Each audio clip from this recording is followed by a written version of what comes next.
தங்கத்திருப்பாதம் வணங்கும் போது தங்கத்திருப்பாதம் வணங்கும் போது பெறுகின்ற சுகத்திற்கு எல்லையேது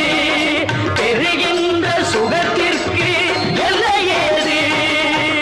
சந்தனம் மணக்குது கற்பூரம் ஜொலிக்குது அந்தகிரி கோவில் வந்தால் நன்மையெல்லாம் நடக்குது